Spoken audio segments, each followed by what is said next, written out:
The top stories: African leaders have begun arriving in Addis Ababa ahead of the AU summit.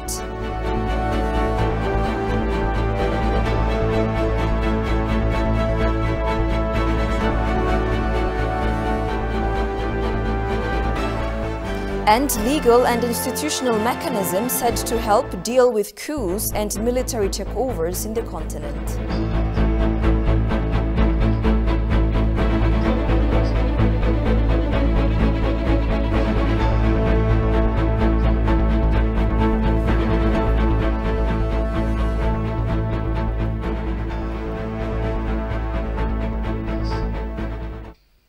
Hello and many thanks for joining us. You're watching Addis News Hour. With the news, I'm Tabitha John. Do stay with us.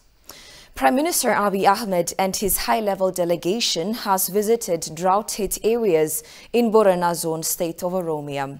The Premier and his delegation assessed challenges caused by the drought situation among affected communities so as to seek possible solutions accordingly.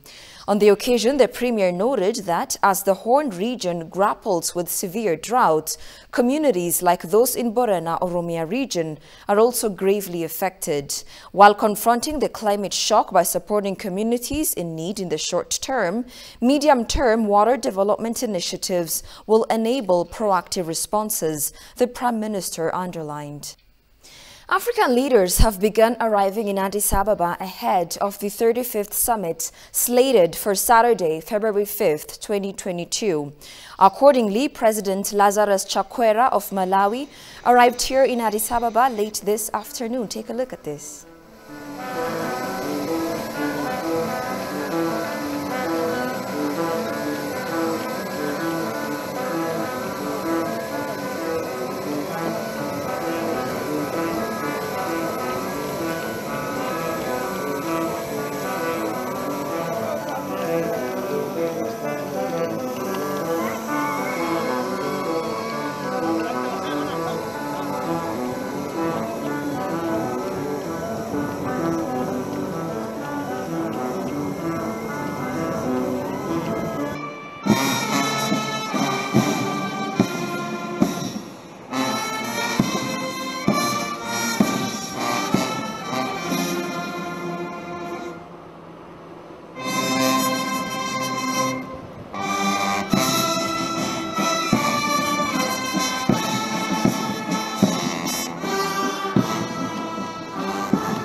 The African Union's Commissioner for Agriculture and Rural Development says collective efforts are needed to avert complex problems facing Africa.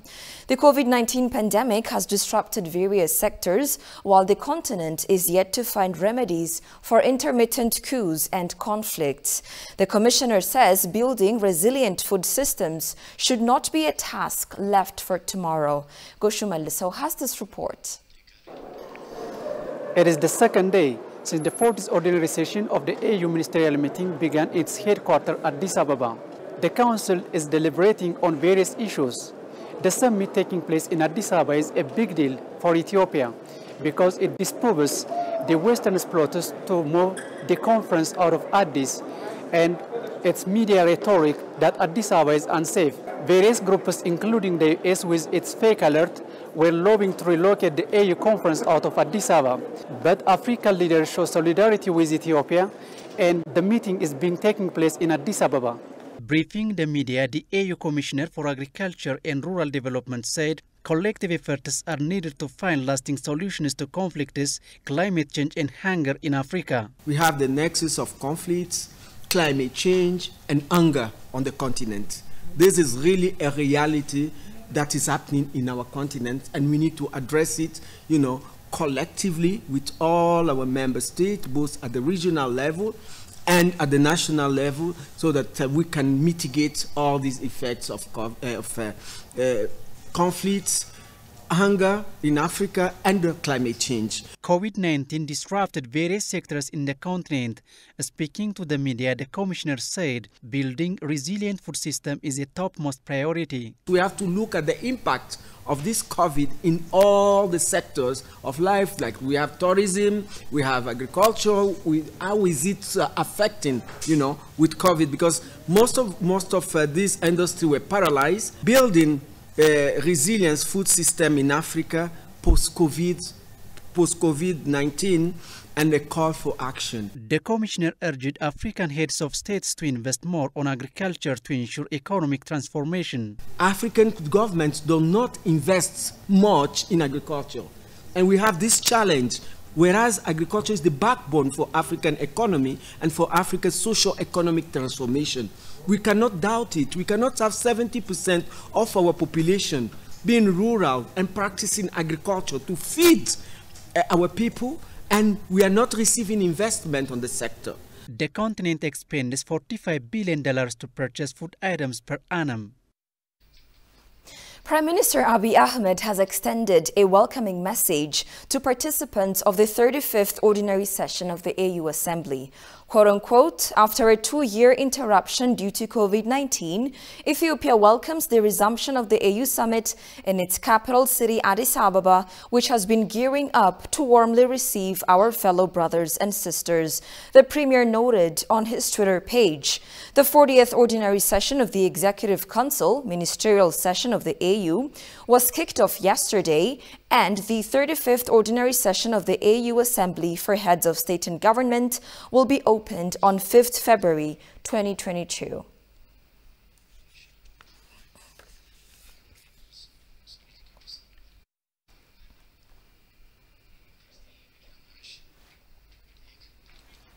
The African Union Commission needs to reinvigorate the motto of African solutions to African problems to fend off undue external pressure.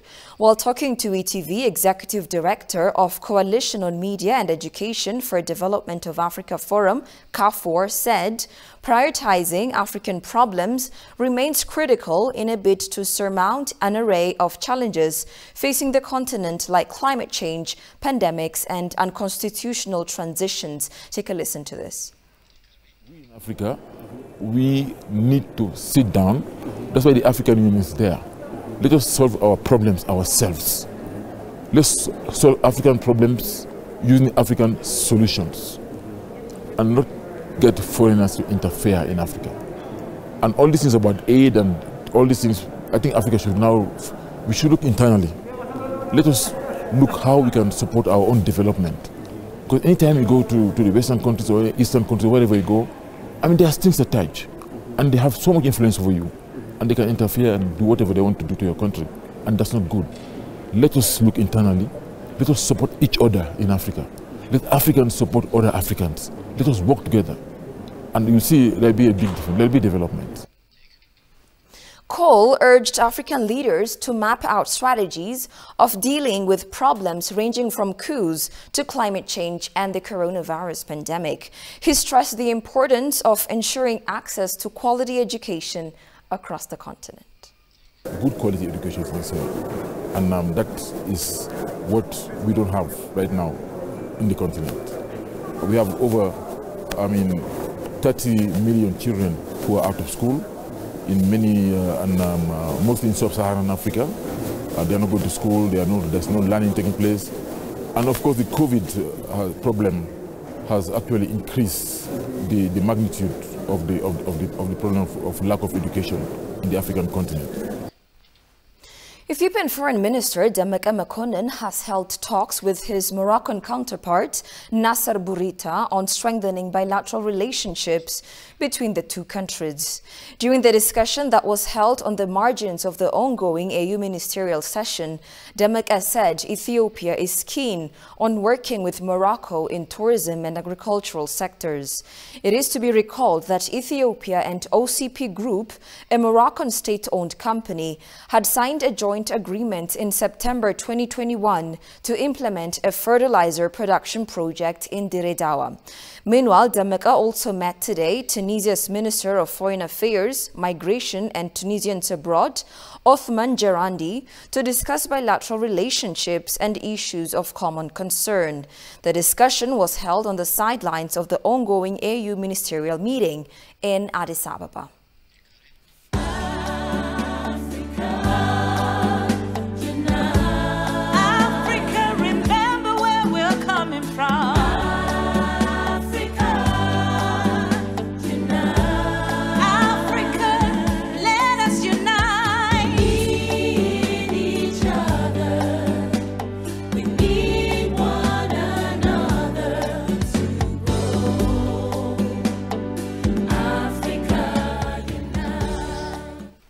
Ethiopia has come a long way to prove to itself, to the continent and the whole world that it indeed deserves to host the much-anticipated AU Heads of State Summit. From the war for survival to COVID-19 and to building agricultural resilience, the Horn of Africa nation has become a beacon of anti-colonialist struggle. Despite the pressure it faces, the country continues to be a popular choice for hosting international forums. Johannes Fentahun has compiled the following story. Ethiopia, one of the foremost states in nation building, has gone through years of instability and wars. Prolonged conflicts in the country have put a strain on its ancient civilization. Even after the liberation of Africa, the country faced a lot of instability both inside and outside due to the poisoning of Europeans when they left Africa. The government unveiled a 10-year development plan spanning across the 2021 to 2013 period. The new plan, which is in line with the country's homegrown economic reform agenda, is a successor to the country's 5-year growth and transformation plan, GTP2. Over the years, I think the investments we've made in human capital and infrastructure has been significantly successful. But it's about time we sort of leverage that success and move it to the next level so that the private sector can take its natural role of driving the economic growth in the next decades ahead of us. And second, even though Ethiopia's economic success has been described as a miracle by some, lately we have faced some headwinds. So there is a need to creatively change those challenges into opportunities. And finally, the kind of market economy we aspire to build requires a new set of policy and institutional framework. So that's why this homegrown economic reform agenda is absolutely critical at this point in time. One of the basic ways in which a country's economy can recover is through investment. In this regard, the instability of the country over the past 2 years has affected the industry, but it has continued to strive to maintain its preferred investment destination with high efficiency and sacrifice. The arrival of the diaspora in droves has helped breathe some life into the economy and gives rise to the foreign direct investment. In addition, despite the pressure exerted internally and externally, Ethiopia has undertaken a remarkable green development work which can save the world from the threat of climate change.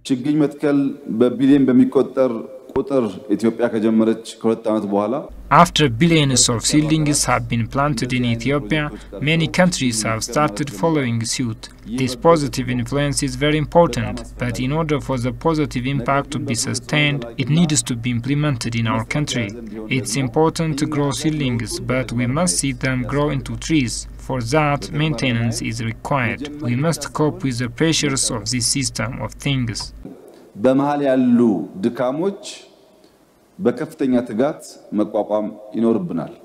terms of tourism, the industry has been in a state of disarray due to the COVID, but following the government's homecoming challenge for Christmas celebration, several thousands of Ethiopians and friends of Ethiopia have returned home to renew their support at home, at the same time to change the world's perception of Ethiopia's stability.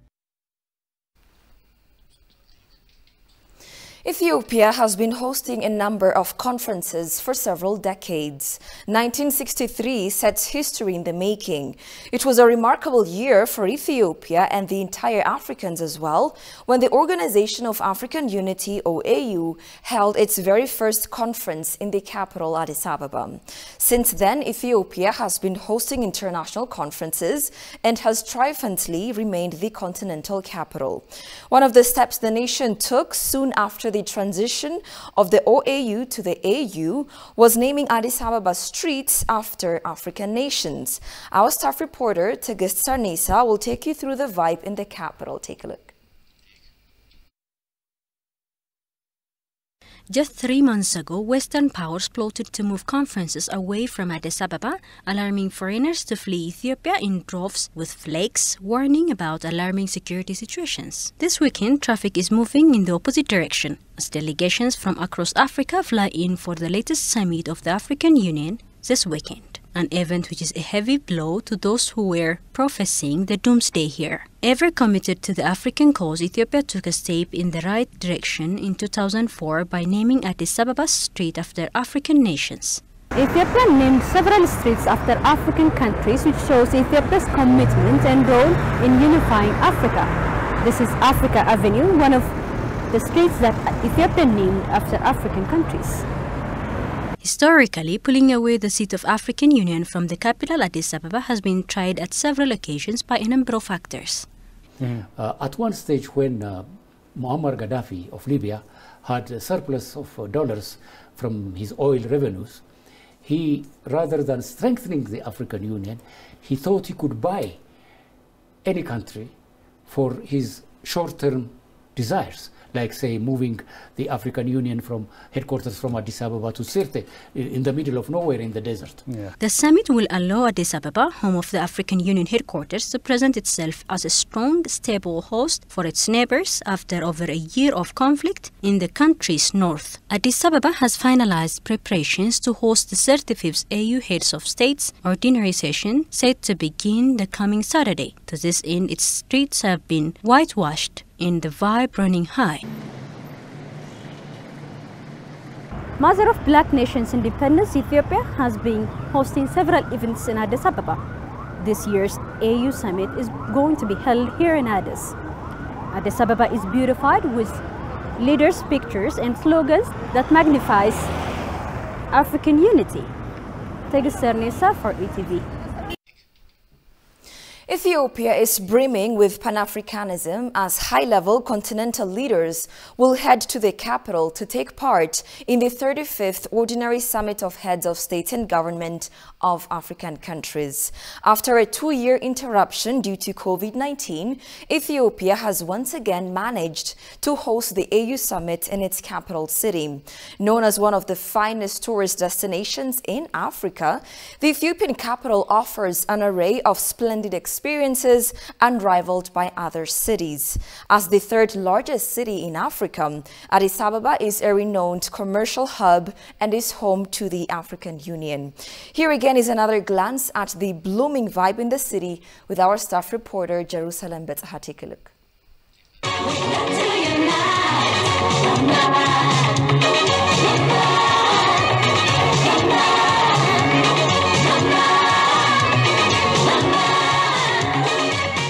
This is Meskel Square. Meskel Square is the most iconic public gathering space in Addis Ababa that has been hosting several cultural, religious, political, entertainment and other sport activities for many years. Now Meskel Square is decorating with African flags, pictures of African leaders and with different assortments to receive Africans for the 35th AU Summit. As you see behind me, these posters are expressing the Independence Day of African countries. But the word independence is not writing only for Ethiopia. Do you know what the reason? Ethiopia has never been colonized in the African continent.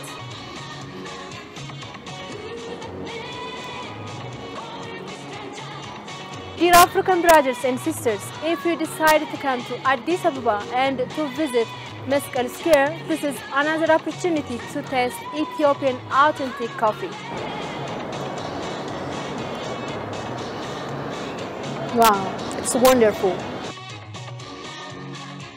Ethiopia has been giving priority to grow its financial centers not only in number but also in quality service to accelerate its economic development. Private, public and other financial centers are constructed their headquarters around the National Theatre. This creates a new site for the city and the country at large, not only for the growing demand of the financial aspects of the country but also the beautifications of the city. Dear African brothers and sisters, this is also another opportunity to visit the commercial hub of the country around the National Theatre.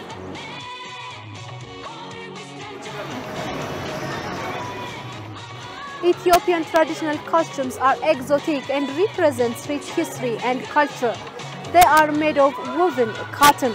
In rural areas, these cultural clothes are worn regularly. But in the cities like Addis Ababa, these cultural clothes are occasional outfits for holidays, including the New Year, Christmas and other Ethiopian holidays. The Shiro Meda traditional clothes market is an ideal place for witnessing such colorful market. Dear African brothers and sisters, I invite you to visit the Shiro Meda cultural clothes market to get original Ethiopian cultural clothes in your stay here in Addis Ababa. Now I am here around Piazza, the heart of Addis Ababa, which is locally known as Arada. As you see behind me, this is the Addis Ababa City Administration Office, and other historical monuments are also found around Piazza, including Emperor Minilik II monument and Emperor Theodros II Sebastopol mortar also found around Piazza. So what do you think, African brothers and sisters? I hope you inspired to visit this and other historical and cultural places of the country in your stay here in Addis.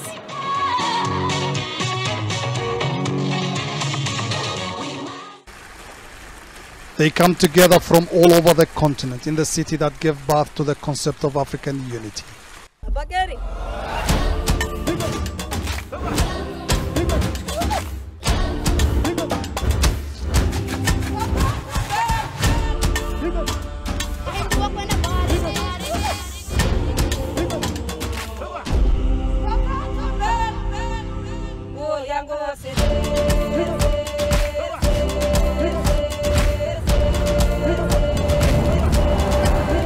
We waste time. We sit here and waste time. Say it again. Because what is going to help those people in the streets there in the sun, what we are debating here, taking hours and so on.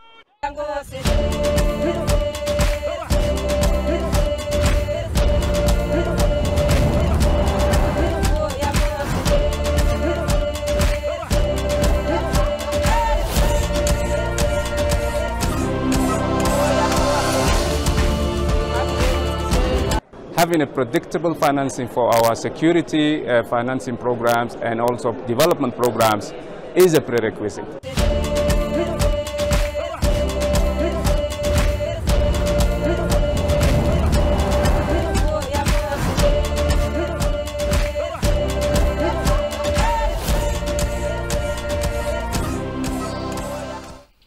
Welcome back again. In a democratic nation, transition of power is handed down peacefully. However, this is still a miracle for much of Africa as the continent continues being plagued by coups and unconstitutional military takeovers.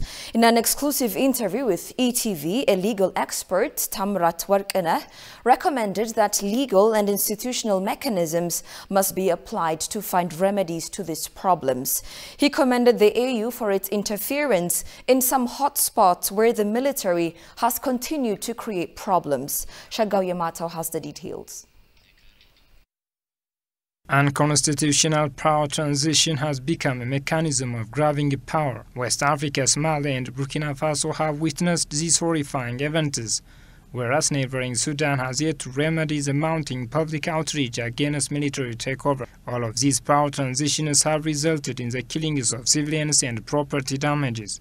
In an exclusive interview with ETV, a legal expert said Africans need to change the theory into practice so that peace and security could be secured. He called on member states to denounce unconstitutional power transitions in the strongest terms and impose sanctions on states refusing to comply with peaceful and legal transition.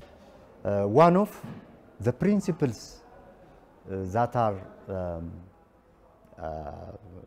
put under the establishment protocol of the Peace and Security Council of the African Union is denouncing unconstitutional government changes.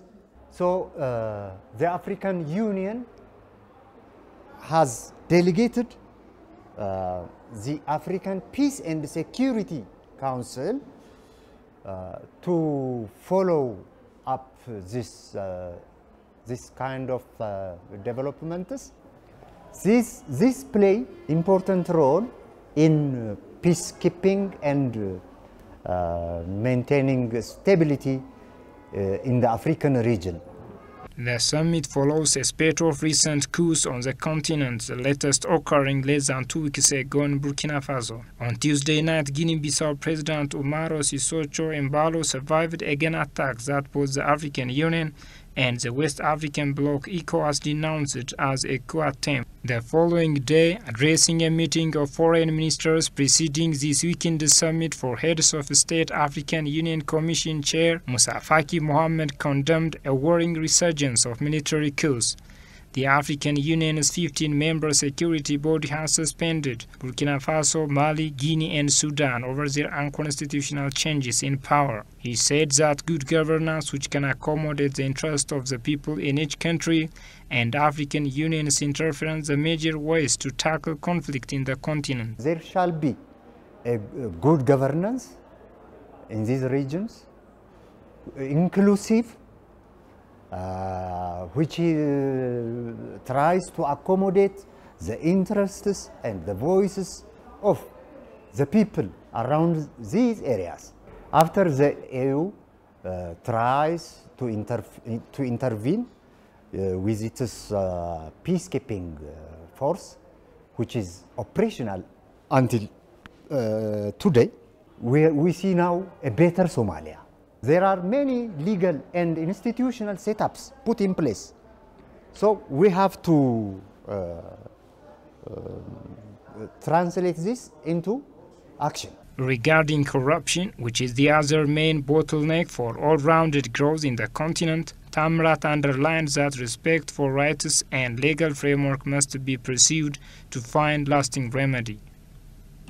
Unless we respect and protect the rights of Africans in individual African countries, right? Unless we respect and protect the human rights of Africans and open every avenue to hear the voices of the African people, and unless the governments are coming and going with the will and interest of the people, we can't fight, we can't alleviate corruption.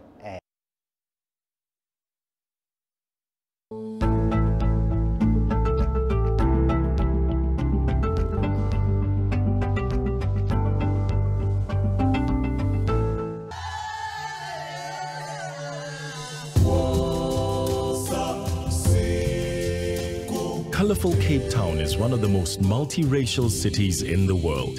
The city sits on South Africa's Cape Peninsula, where the waters of the Atlantic and Indian Oceans converge, and spectacular mountains tumble towards the sea.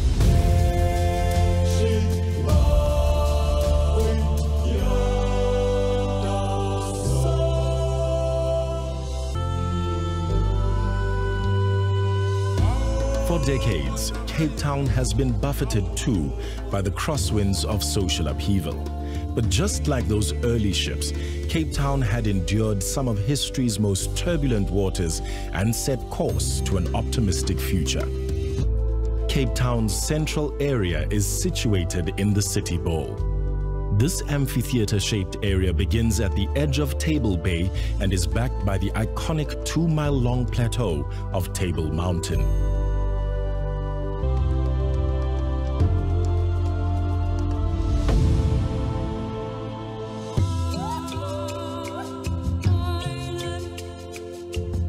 Post-apartheid South Africa is often called the Rainbow Nation, and like a pot of gold at the end of that rainbow, diversity, transformation, and creativity shines out from the city's downtown streets, from its businesses, from its very walls.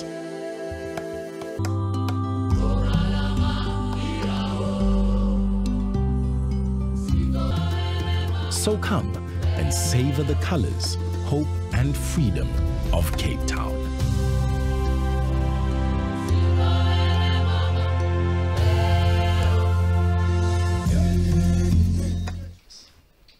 From across East Africa, the Intergovernmental Authority on Development, IGAD, says it is ready to support Sudan in settling the country's ongoing political crisis following a military coup in October.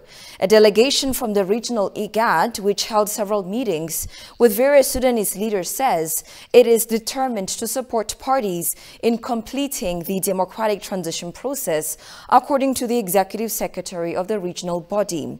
He said they have an indispensable role that can strengthen the African Union and other diplomatic missions combined. Let's take a quick look at the latest foreign exchange rates and tomorrow's weather forecast for major cities across Africa.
You're watching ETV English News, a reminder of the stories making headlines.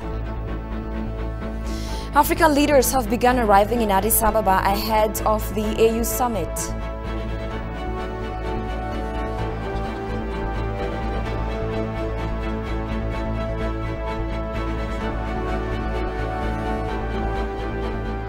And legal and institutional mechanisms set to help deal with coups and military takeovers in the continent.